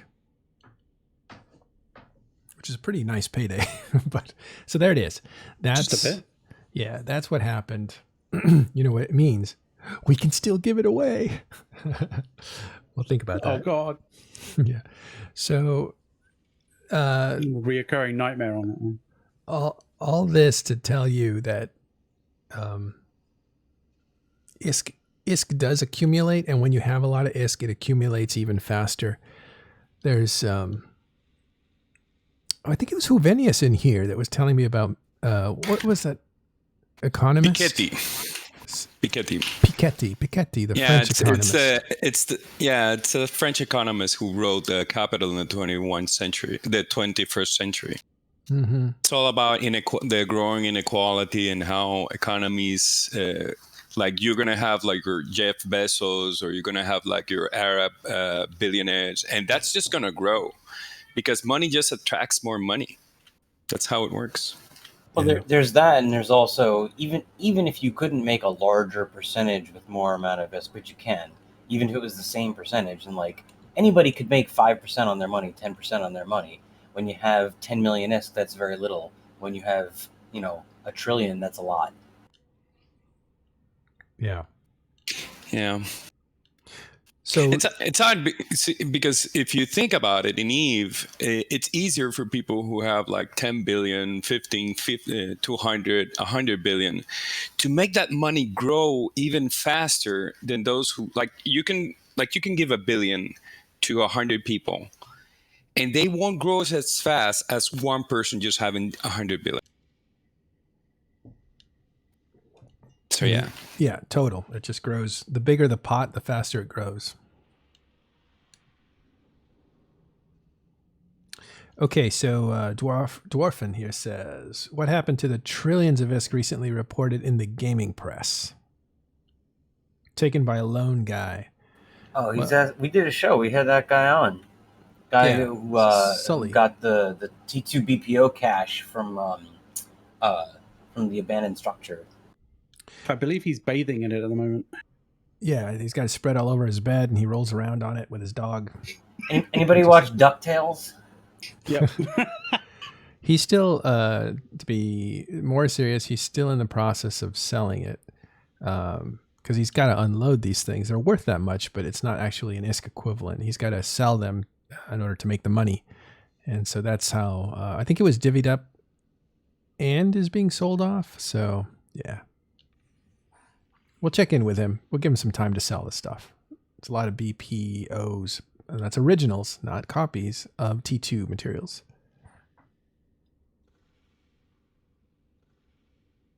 Yeah, why don't you guys tell us how you made your fortunes, and if you dare, tell us what you're worth. Of course, people. I don't have a fortune, so I have nothing in this game. Well, I keep you nice and starving in the DIS. But if you're in chat, write us what your fortune is and how you attained it. It's going. I think at one point I was like, Seamaster, tell me how you make your money. And then I tried to do it, and then basically CCP went, yeah, that whole scenario of you trying to make money, yeah, we're gonna nuke that. So that game styled out.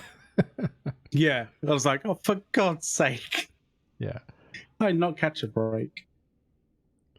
Yeah, I'm with Karma. A lot of people just buy Plex, and that's it. You have money in real life, enough anyway, to play, and you don't have the time. That's a great trade-off. I mean, yeah, if you have money, it's probably. I would say that Plex is probably going to be one of those. It's like gold, I kind of think. Like Plex, yeah, it does have its up days and down days, but like on the whole, it should generally be trending upwards if the game is getting better and like more, essentially more popular, right? If it's getting more popular, then more people want it, and if there's more demand for it, then the price of it goes up. So, to some degree, yeah, Plex can be a safe place to park your wealth, for an accumulation of wealth. I like this guy, Weapons Grade Incompetence. He says, my wealth is comprised of 2 Phaedos and a Quaif. Or a Quaff. Nice. I'm a solo player, and that's all I need. It is all you need. It'll keep you warm.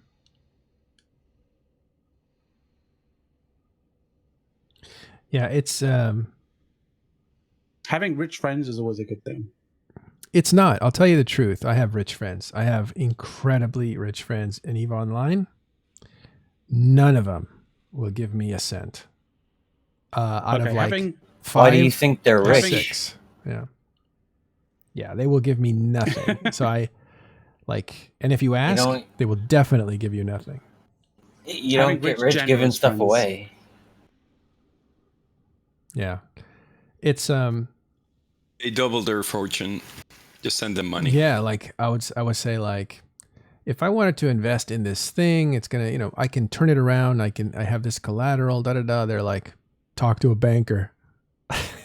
They're like, get out of my face. Maybe not having rich friends, but knowing rich people who inadvertently leave their riches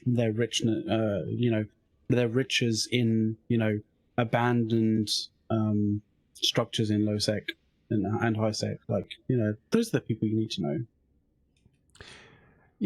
I would take whatever fortune I have left, and I would divide it up and give it to people who were like destitute in EVE Online, just to free them up a little so they could play, if there was a way to do that. But the problem with that is that people will take advantage of that situation and break the trust. And when the trust is broken, it breaks it for everybody, not just the guy who's trying to get away with it. And EVE, as long as it celebrates that kind of like deviousness, it just will never have that charity that isn't super well vetted, and maybe that's the way it should be. But yeah, it's definitely not, you're not just going to throw money away at people who already have a ton of it. They don't need it. So that's why things like the Magic School Bus that Mike Azaria does is kind of nice. It takes more labor, but at least he knows how to like mitigate people stealing stuff from him, because he deals with stuff that's so cheap that nobody who has a bunch of money would want to take it, and he gives it out one at a time and that sort of thing. So yeah.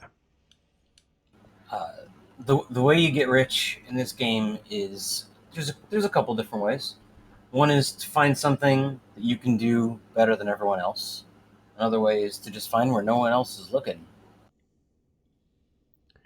Well, yeah, right. but in order to have like that exponential growth of wealth, like you can do that for 1 to 50 billion. But when you want to go from 50 to 300 or I don't know, to even more than that, it's just a few avenues that you can go. You can either go like lending, you just being a banker, or you can go doing trading, or you can have like skill farms, stuff like that. And that way, because like skill farms, I don't know about that business, but what I've heard about people talking here and talking in station is that really scales if the market is just right. And just trading alone, if you can make like a 5% return or 10% return each rotation that you buy stuff from the market and offload it, you will grow your money very fast. There's getting to the point where you have that pile that is capable of growing exponentially. And the way that you do that is by finding something that no one else is doing, or finding something that no one else is doing as well as you can do it. You just got to get to that point. The other way is, of course, buying your way in. So I got started, I had some money, real cash, bought a bunch of Plex, got a nice little pile to start with. And ever since then, it's just been finding some small opportunities here and there. And all you got to do is find these little things. So, you talk about skill farming. Skill farming is not something that you can do off the bat. You have to either take a lot of time or a lot of risk up front to invest in that. Once you have it up and running, it grows. Market trading, again, start with a small pile, it's going to grow very slowly. Start with a big pile, and it grows very quickly. So finding that thing that people need, finding that thing that people aren't doing, just either there isn't a lot of focus or interest on it, or there isn't, or a lot of other people just simply aren't doing it as well as you can. All right, we're gonna change gears after this. Maccloud, go ahead. I was just going to say, I think one of the other kind of standard ways of being able to make money in this game is essentially just catering to people who are lazy, right? And that's a really, really like horrible way of basically saying make money off people, off the convenience that people want. There's a lot of people who make money just buying ammo essentially from Jitter and from the trade hubs and selling it at a marked up price in particular mission hub systems, right? Like that's like the super old school classic way of basically making money off people, people wanting convenience. That scales all the way up to jump freighting stuff from Jitter to to your whichever area of space that you want to put together, contract doctrine ships for your alliance. Like, that scales all the way up to there kind of thing, right? Well, convenience isn't taking advantage. It's not scummy. That's business. People. It's not necessarily that people are too dumb or lazy to do it. It's that it doesn't work for them for whatever reason. That's not the gameplay they engage in. So yeah, there are a lot of people. When you get money, you're either getting money from the system, from the faucet directly, or you're getting money from somebody else. Those are the only two ways. Either the game gives it to you, or a player gives it to you. So you find something that's worth, more to you than it is to somebody else all of a sudden, or worth more to somebody else than it is to you, and then you've got their money, or you find a really good way to extract money from the system. Yes, that totally is. Tripty says maybe taking advantage. Sorry, maybe taking advantage wasn't the right descriptor for that, but yeah, right. Tripty is giving a service. Tripty says, "Great discussion this morning. My wallet size and knowledge gained in growing. It is proportional to my comfort with risk in the game. I think it's the knowledge that is actually the main factor." He makes a really good point there. I always like to say, people like to say that, oh, well, you get blown up, you lose everything, all your progression is gone. But I feel like that's not even a little bit true. There's really only two measures of progression in EVE Online. One is what you know, and the other is who you know. I personally could, lightning could strike the data center tomorrow and wipe out all of my accounts specifically and all of the backups and leave me with absolutely nothing. And the very next day, I would be up and running again, and I would be just fine because I know things and I know people. And that's really all it comes down to. All right. We're going to switch gears. We're going to take a commercial break first. We'll be right back.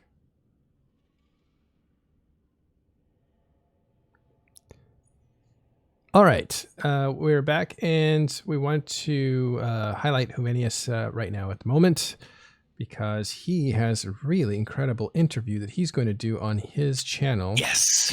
Let's talk about Roger Coffee, or Rager Coffee. So thank you, Meteor, for this opportunity. This guy, Rager Coffee, you have to look him up on YouTube. Like, he has videos with over 400,000 views of EVE Online. That's about the equivalent of the videos of Clear Skies or those amazing videos with the British narrator. Clear and Call is what they are called? Rooks and Kings, yeah. Clarion Rooks Call and series. Kings, yes. The Clear and Skulls series. Like, those are amazing videos by EVE Online players, right? Or by EVE Online, like lore and stuff like that. But this guy, he's just a storyteller. He tells the most amazing stories about EVE Online. And how we found out about this guy, when we ask new players, how do you know about EVE? How do you came to EVE? And they just told us like, oh, we watched a video with about this guy called Roger Coffee, and the name kept popping up, and we went like, who is this guy? Like, is he with Goons? Is he with Test? Who is he with? Like, he's a high sec, and we open up his channel. And boom, it's like 70% is just storytelling. He just fills in the blanks, right? And 30% he does his research and goes to the forums and goes to the stories. And I wanted to interview this guy for like everybody to see and enjoy, because he has he's part of the reason I think I ran for CSM. Like, we need to think outside the box right now with EVE Online, and there are things we don't really know how the game works and how the people come into the game that we need to explore, right? So at 1800 hours in EVE Online, we're going to interview Roger Coffey. It's going to be in Spanish, but if you guys want to stop by and just see this amazing guy, just tell his stories, I can do a little bit of translation if people are there that are willing to see him. Go check out his channel. He has amazing content, and you see he does all the props and everything. I don't know. For me, it's a fun way to look differently to Eve. Even myself, I'm gonna do like a little bit of dress up for the occasion. Like, I don't know. That's just. Yeah, I'm just gonna put like my cap and like the picture I have right now. I'm just gonna put like my little Requiem cap and just like a shirt that I made years ago for Eve. And I don't know. Let's just have fun with it. Let's roll with it. It's a great way to show the community a different side of Eve. I don't know what to call that. Like storytelling, different type of storytelling. Yeah. So this guy doesn't play EVE Online. He just follows the stories of EVE Online, and he reads them, figures out as much as he can about it, I suppose, and then he fills in the blanks if he doesn't. So he does a little bit of fan fiction. But telling the stories of Capsuleers to a Spanish audience from Spain, but also Latin America. And that alone, just the power of those stories, is what drives massive recruitment. It does. The most amazing thing is I can tell you that there was a time where I think 7 out of 10 just came here because of the stories. He has like videos, YouTube videos. I'll see if I can find you a link of the World B, right? Or how the Titan was built. And people just go ape shit like crazy. Like, oh, I need to play that game. It sounds so fun. It sounds so amazing. Yeah. So I don't know. It's something worth exploring. Like, we're going to interview him in depth. Like, we had him once on our comps. We just invite him over and says, dude, we just love you. Like, what you're doing is amazing. And just the views alone, sorry. Yeah. Well, just the view alone are like testimony of what he's accomplishing. Yeah. He has 130,000 subscribers. So that's pretty good. But anyway, yeah, check that out if you can later today. This brings up an interesting point. I don't think it's been covered well enough, and maybe we need to give it more attention. But Juvenius ran for CSM, right? His platform was, this is a global game. Let's get some different perspectives in there. I have a lot of roots in the Spanish community, and he performed really well, Juvenius did. He really was in 9th place after the first round of votes. So it just seems like there's an audience out there for EVE Online that are in the, that don't even have localization for it. There's 400 million Spanish speakers in the world. That's way more than Germany, France, Russia, all put together. But we have all those languages. So. Yeah, and the other thing is, I've been hearing rumors that Eve Echoes is going to come out in Spanish from day 0. I don't know if they're correct or no, but it's great rumors. So, yeah, why don't we have like a Spanish localization, right? So, I don't know. That's my argument. Yeah. Well, localizations are not easy. They take, there's a lot of weird words in Eve. There's a lot of weird concepts in Eve. So, one of the problems they have with Russian localization is it's incredibly difficult to figure out how you say damage control module, for instance, because they don't have certain words that can just be replaced. They don't have a damage control module concept in a few words. So it almost takes the, 5 or 6 or 7 words to describe the same 3 or 4 word item in English. And that's a problem. And then you have to decide, do we put some slang into it or not? How do we describe this concept?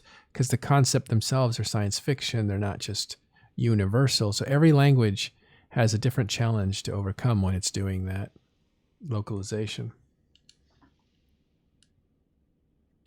Yeah, the thing is,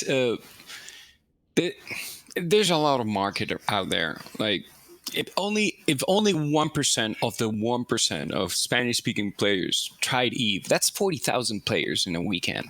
Mm-hmm. Just 1% of the 1%. That's 40,000 players, not characters, players that could potentially be playing the game. That's no doubt. The numbers that I think. Yeah. So I don't know. It's a great missed opportunity by CCP. I hope CCP is considering having a Spanish-speaking client of Eve, maybe. But in the meantime, I just try to promote content makers. Like this is one of the biggest actually at the moment for the Spanish. Of all the Spanish-speaking content makers, this is the one bringing in more new players right now. Yeah, there was also we just heard Eve Dragons, right? Let's see if I can find it. Yeah. Yes. He actually interviewed one of the, I think it was yesterday. He interviewed a GM. That was interesting. One of the Spanish-speaking GMs that CCP has. Mm-hmm. It's Ice Cream. CCP Ice Cream. Yeah. He was on today too. Here it is. Eve Dragons. It's a little hard to find. This was yesterday. This was 21 hours ago. But yeah, it was a live podcast recording. I didn't know they had a podcast. I have to listen to them. By the way, you're the Eve en Español guy, right? Yes, I created that podcast. That was years ago, like 4 years ago, 6 years ago, 4 years ago. But I don't run it anymore. Like we run a few episodes. It's a lot of work. Like I have to give credit to people who are consistent doing like podcasts and stuff like this, because it takes a lot of work just to be consistent and putting in the work week by week and just putting out the episodes and filling in the hours of editing and just sound balancing and stuff like that. Like a good podcast, a true ear candy thing to hear. It's something you need to invest a lot of time. So I just did a couple, like eight or 9 episodes, something like that. And afterwards, I just said, this is too much. And I just stopped doing it. And you lightweight. Yeah. Yeah. You lightweight. Yeah. I had like other things to do on the game that I enjoyed too. So didn't have that much time. You're an actual adult. Yeah. Got adulting things to do. I get it though. Rebel's out in the audience. Rebel is my new favorite person. Hola, Rebel. She told us about this podcast. This is part of her group that she's with. She's a new player, actually, and she speaks Spanish and English, but mostly Spanish. And she's loving EVE Online, so it's neat to see, like, you find your group and the whole world changes. But check this out if you speak Spanish or have any interest. There might be subtitles that you can flip on. So you might be able to just read it in English while they talk. And it's CCP Ice Cream on Eve Dragon's podcast there. It was long. Like I tried to hear it. I wasn't around for the hours. I tried to hear it this morning, but it's about 5. I think they had a great time because it was like doing 5 hours of anything. You have to be enjoying it to be so long. So I'm really looking forward to hear it. Yeah, that is a long podcast now that I look at it. I wonder if they're going to edit all that down. Hola, guys from Eve Dragons. Bienvenidos. All right, I am also looking forward to your interview today. I was going to try to make an attempt to stop by and say hello, but I don't know if I'll be able to make it. But good luck with it. I know it'll be great. Yeah, we're going to have fun. Good. It's gonna be a fun show. I hope people enjoy it. I hope people come here and maybe get some exposure. Maybe try something different. Maybe look at what Roger is doing and just say, I have an idea of doing something different. And if that works and brings new players to the game, well, that's amazing. Yeah. All right. So we're going to wrap up. This has been 2 hours, and we'll try to keep this shorter. But, we have Fonsway here. What we'll do is real quick, Fonsway, is there anything that we need to know about that's coming up? It's the weekend. It's the weekend. Yeah. The CCP doesn't release anything on the weekend. All right, good. I suppose there is we can talk about what's going to be happening when the current Lightning Strikes event is over. It's got 10 days left on it. It ends on the 30th. So currently, the Lightning Strikes event is the only source for the blueprints and the materials to construct the new Edencom ships. The Skybreaker, the Stormbreaker, and the Thunderchild, the Vorton weapons, and the ammunition. After that event ends, there currently is no permanent source for that, so they'll be adding that. So that is the next piece of news that we're kind of expecting to see. Essentially, I can't predict exactly how they're going to put these items in the game permanently.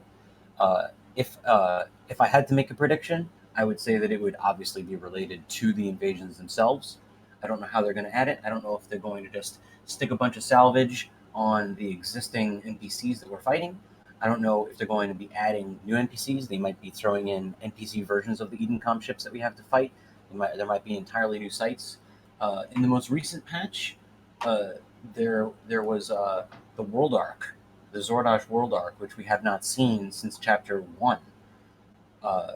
Information regarding that was added back into the game. Obviously, no one's seen it yet, but I would say that there is a strong possibility that we're going to be seeing it again very soon. We have been promised by Sledgehammer directly that we will see that World Arc again. So it is possible that is coming. So those are the two things that I would look for. I would look for the World Arc in some form or another, and I would look for the permanent source for the blueprints and materials for the Edencom ships and potential changes to the invasion sites. Excellent. All right, I also dragged Marf in here. Marf is from Providence. That was something that happened this week, actually, I think on Wednesday or Thursday. Marf, are you at your mic? I just dragged you in. Yeah, I'm here. I know it's the weird hours of the night for you since you're from Australia, but how did you feel about that session, the show that we did on Providence? Not exactly sure. Like, it's Still unpacking it? It's something that once it was finished, I'm not sure if it was a good thing or a bad thing, but it was an experience that happened. We had some things that are wrong. We had some things that we know are wrong and that we're fixing, and most of which have been either fixed or are on the way to being fixed. So. And I've had a lot of people come towards me in like private chats or emails or something saying, I saw you in Talking in Stations, you did this and this was awesome, or I didn't agree with this, and there's been a lot of dialogue. So that's been a positive thing. Oh, so it's been positive? Good. Yeah, for those that don't or didn't follow, go back and watch the show on Providence. It's called What's the Problem with Providence or something like that. And it was a question about, like, is Providence having a problem? And it was represented by people from both sides. I think Equinox, actually, the leader of Providence, was in the TIS chat that day afterwards to rein in. And it's nice, you're getting the information out there. It's not great to be criticized and have to answer it publicly. No, that's not great. But it is great to clear things up that might be perceived as misinformation, to kind of take some of the air out of the antagonism from both sides and stuff. But check out that episode. That happened this week on TIS. We also did a bunch of other things too I was going to check out. By the way, Marv, you've been hanging out. Do you like TIS now? Are you going to stick around? Well, it's good in order to do what I do in the diplomatic world, in order to connect people. So what I do is mainly I know people, I make connections, I do that sort of stuff. So I'm not always able to be at the Eve client, but my job is boring, and so I've got a lot of downtime. So yay, I guess. I guess. All right, going back real quick, we interviewed Pando and I think it was Killer B as well on the 12th, and talked to them about some stuff, usually ships and ship doctrines and stuff like that. On the 16th, we talked with about lightning strikes, of course, with Fonsway, who's been doing a lot of getting us caught up on what's up with the new stuff. I think we had patch day this week too. The patch came out broken, but it was actually fixed the next day, or it was fixed the next day. The spawns weren't spawning often enough, and then there was even a secondary patch the next day that gave the ship, or I don't know, it was actually the weaponry of the ship or the ammo of the ship, gave it a ammunition, bonus. yeah. The The ammunition small and the medium ammunition specifically. got buffed, right? Yeah, the damage. So these ships have, the ships, the weapon system, the ammunition, this entire trifecta of new stuff has been going through balancing even after release. They didn't want to release it too powerful and bring it back. It's much easier to release it, and see if it needs more. So Rise is watching this very closely. Before release, it had been tweaked a number of times after testing on Singularity due to player feedback. So definitely please keep giving CCP your feedback. And after release now it has been buffed again. We'll see exactly where it goes.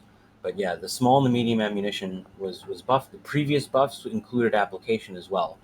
So definitely, try it out, fly them, shoot things in them, die in them, do it on Singularity, do it on Tranquility, and let CCP know how it feels for you. Yeah. And so then also on the 18th, we had the Pravi 3-hour discussion, which we're still unpacking. And then yesterday we had War is Coming, and it's our first alert that there definitely is a groundswell of energy happening. So we'll see where that takes us. This really, from a lot of people's perspective, feels like World War B and the run-up to it. All the energy from players coming back to the game and excited about a huge conflict on the way. That energy is starting to be seen again. We haven't seen that since 2015. So this could be big, and we'll be here to cover it. Maccloud, you got any wrap-up comments? Not really. I'm Me good either. though. All right. Well, thanks for hanging out. We're going to do more of this. Keep it casual, even during the week, and do interviews with people. If you want to be interviewed, let me know. You can find me at TIS Discord. Can you drop the link in there while I fumble around with something else? And jump in, join us at Discord, hang out in voice chats. Meet people, meet some friends. That's what we're here for. Trade information. Thank you for hanging out with us up until now. We'll see you tomorrow as we do the Sunday show every week. That's the actual official podcast. And we will see you tomorrow and then on Monday. Thanks, guys. Let's do a quick raid.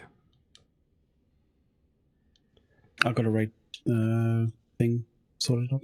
Oh, do it. Do it. Do it. Who was saying that this morning? Was that Fonsway? I was quoting the Emperor. The Star Emperor. Wars Emperor. Do it. Do it. That's right.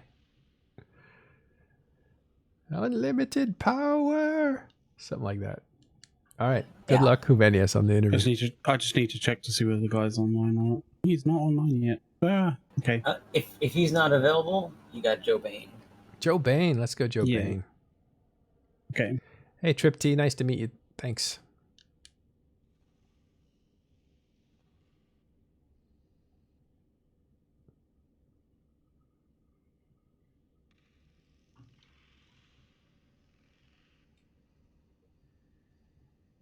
So, do I just shut it off?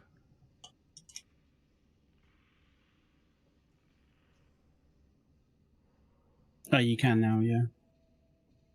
All right. Ooh.